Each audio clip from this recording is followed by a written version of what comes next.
नमस्ते। उम्मीद करती हूँ कि आप सब ठीक होंगे। आज हम आपके समक्ष भगवान सूर्य की व्रत कथा सुनाने जा रहे हैं। एक बुढ़िया थी। उसका नियम था प्रति रविवार को सबेरे ही स्नान आदि कर, घर को गोबर से लीप कर, फिर भोजन तैयार कर, भगवान को भोग लगाकर स्वयं भोजन करती थी।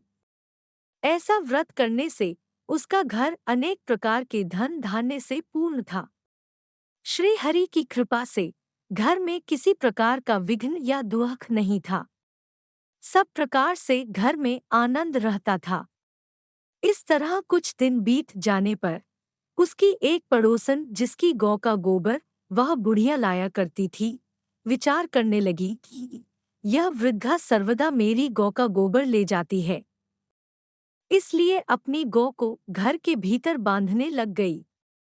बुढ़िया को गोबर न मिलने से रविवार के दिन अपने घर को न लीप सकी। इसलिए उसने न तो भोजन बनाया न भगवान को भोग लगाया तथा स्वयं भी उसने भोजन नहीं किया। इस प्रकार उसने निराहार व्रत किया। रात्रि हो गई और वह भूखी सो गई।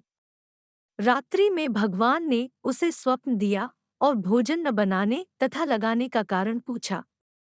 वृद्धा ने गोबर न मिलने का कारण सुनाया।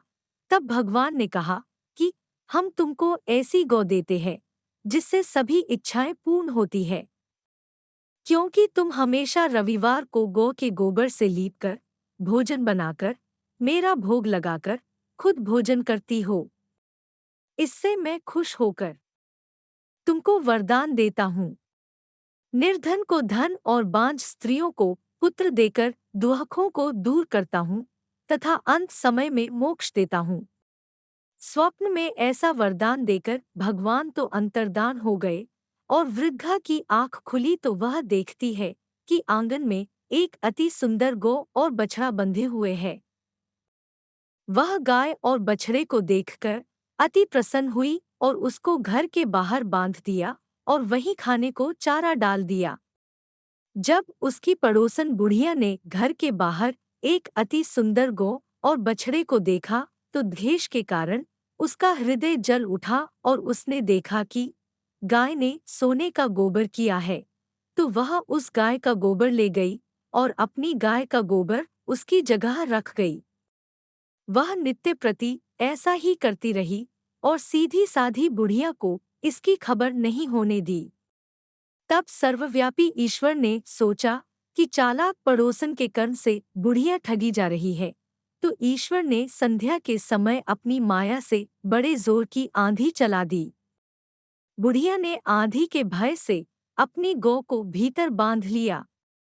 प्रातःकाल जब वृद्धा ने देखा कि गौ ने सोने का गोबर दिया, तो उसके आश्चर्य की सीमा न रही और वह प्रतिदिन गौ को घर के भीतर ही बांधने लगी। उधर पड़ोसन ने देखा कि बुढ़िया गऊ को घर के भीतर बांधने लगी है और उसका सोने का गोबर उठाने का दाव नहीं चलता, तो वह ईर्ष्या और डाह से जल उठी और कुछ उपाय न देख पड़ोसन ने उस देश के राजा की सभा में जाकर कहा, महाराज, मेरे पड़ोस में एक वृद्धा के पास ऐसा गऊ है जो आप जैसे राजाओं के ही योग्य है। वह नित्य सोने का गोबर देती है। आप उस सोने से प्रजा का पालन करिए। वह वृद्धा इतने सोने का क्या करेगी? राजा ने यह बात सुनकर अपने दूतों को वृद्धा के घर से गऊ लाने की आज्ञा दी। वृद्धा प्रातः ईश्वर का भोग लगा भोजन ग्रहण करने जा ही रही थी कि राजा के कर्मचारी गऊ खोलकर ले गए। वृद्धा काफी रोई चिल्लाई, किंतु कर्मचारियों के समक्ष कोई क्या कहता। उस दिन वृद्धा गौ के वियोग में भोजन न खा सकी और रात भर रो रो कर ईश्वर से गौ को पुनः पाने के लिए प्रार्थना करती रही।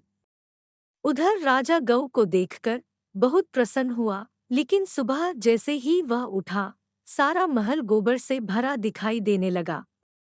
राजा यह देख घबरा गया।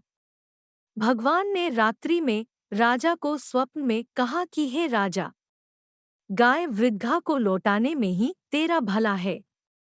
उसके रविवार के व्रत से प्रसन्न होकर मैंने उसे गाय दी थी। प्रातः होते ही राजा ने वृद्धा को बुलाकर बहुत से धन के साथ सम्मान सहित गऊ बछड़ा लौटा दिया। उसकी पड़ोसिन को बुलाकर उचित दंड दिया।